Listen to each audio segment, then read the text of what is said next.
Fox 17 Rock Interview. My special guest today is Sylvia. You probably know her from her hit song Nobody, but also, ACM Female Vocalist of the Year, Billboard Female Vocalist, sold 4 million albums. And the last album you came out with was 2002, and now this is your new one. It's All in the Family, and I've been listening to the tracks on here, and I love the songs. I love the songwriting. Thank you. Oh, that's a high compliment because I'm just so amazed that I'm a co-writer on 9 of the 12 songs on this record, which is not planned. I mean, and co-producer. Yes, my friend John Mock and I co-produced the record together, which we've done the last 2 or 3 records that we made together independently, recording on my own label. Right. And Red so Pony. Red Pony Records, and this record is really, I feel like, the best of what he and I do. John is an incredible musician, but he's also an incredible composer, and he mainly composes orchestral music. I didn't know that. Yes, for orchestra, and he plays all kinds of instruments. He's a multi-instrumentalist. He just plays almost everything. Wow. And he plays really, really well, too, may I say. But for some reason, as we began this process, he began writing some melodies, and he writes exquisite melodies. I mean, they're just beautiful. And he said, I don't think this is an orchestral piece. I think this is a song. And so I called up my friend Tom Schuyler, and Tom and I ended up co-writing several of the lyrics to the songs that John wrote the melodies of. And so it was just a beautiful experience. Not a lot of thought went into making this record. It just kind of organically just came to be. It's like, it was beautiful. It's such a different direction also from all the hits you've had over the years. And you kind of took a break for a while and pursued another career, which I thought was incredible because it's really, you're certified for life coaching and career coaching. Yes. And so how's that worked out? Well, it's worked out very well. It's kept me very busy the last 16 years or so. Especially here in Nashville. Yes, and coaching has been very big on each of the coasts, like the East Coast and West Coast. But it's finally really taken hold in the middle part of the country, and it's been very satisfying. But people say, how did you get from singing and recording to life coaching?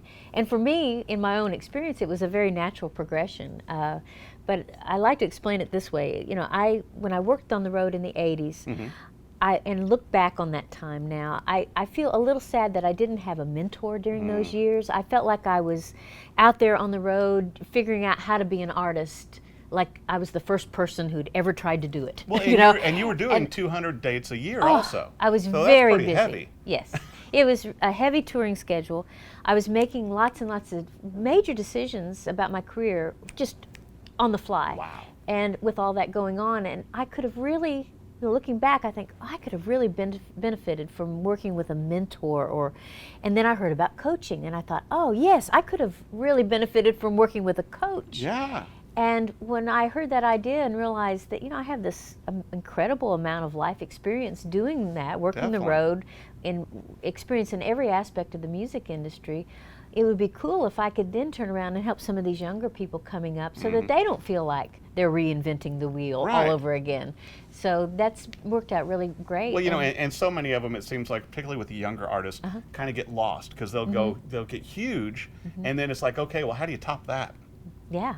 Yeah. And so, getting, help you, and you having lived it, how do you negotiate those things in life? Right. And I think it's real important for artists to stay grounded in a feeling of, for the sake of what am I doing this? When we all get into this love of our lives, the music business, from whatever aspect that we come into it, whether it's songwriting or playing music as a musician, it's very easy when things really start taking off, especially, and you get really busy, it's really easy to start getting into a different mindset. You lose track of why you're doing it, and you start thinking about how and what and all those kinds of questions, and you totally forget why.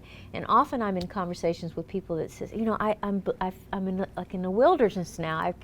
I thought I wanted to do this, and I loved it, and now they get disillusioned. And I think coaching is a wonderful way to stay in a process of reflection and looking and staying current with, well, how's that creative energy that I have, how is it wanted to be expressed right now? Right. So this process of coaching is a beautiful place to and stay I think there. It's incredible that you're helping people with that also, because so many people do get lost, and it's like, how do you maintain a normal life When you got hit albums, you're on tour and all this kind of stuff. How do you juggle it? Yeah, yeah.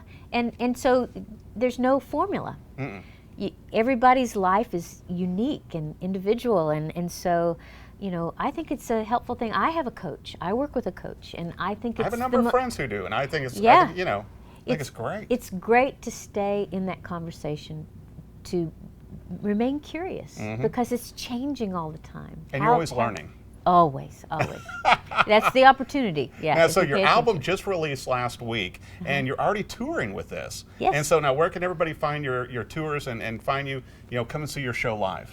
Well, you can find out all that information on my website, and it's easy to remember. It's sylviamusic.com. Okay, So- very simple. Now, will the album be available like everywhere, like Amazon, all the music stores, online? Yes, it's going to be available. You can go to my website, sylviamusic.com, to find out where all it's available. Okay. But iTunes has they'll have it, they have it, Spotify has it, CD Baby has it. Right. CD Baby has been kind of a wonderful launch pad for a lot of independent artists like yeah. myself, and so it's out there. You can Well, you know, get I think it what's right so now. great about this, to where I think that, you know, some of the digital formats will not do this justice, really, or some of the great pictures inside, you know, the family pictures, and I just think it's great, like the picture with you and your grandfather, and Yes. it's like, it kind of makes me miss the old vinyl days. Oh, you know, when you had the album and you could look at it full size and go, okay. Yes. And then you had the notes with all the lyrics and all that. But this is a very well done album. I like the picture on the back with your puppy also. Yes, my baby. Her name's Kate, and when you see the cover of the record, Kate is in that picture, and she just happened to wander into the photographs as we were taking them, like 3 or 4 shots, and that ended up being the hands down, It like, was oh, meant to that's be. the one. That's the It one. had to be. Yeah, because this record's really about her. Yeah. She's part of the family. She is my it's all in family. the family. That's so, right. Well, I'll tell you what, a wonderful album. The tracks are very organic and just,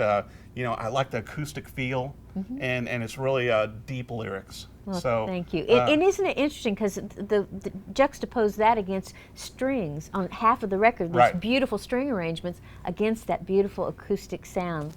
And I have John Mock to thank for that. Well, I'll he tell is, you what, he you is guys- quite the musician. you guys make a great team, and be Thank sure you. and pick up a copy. Just came out last week, and be sure and see Sylvia on tour also. Always an incredible performer, and this is very nice. I think you've really done a great job on this. Thank you so much, Eric. Thanks Appreciate for it. watching the Rock and Review.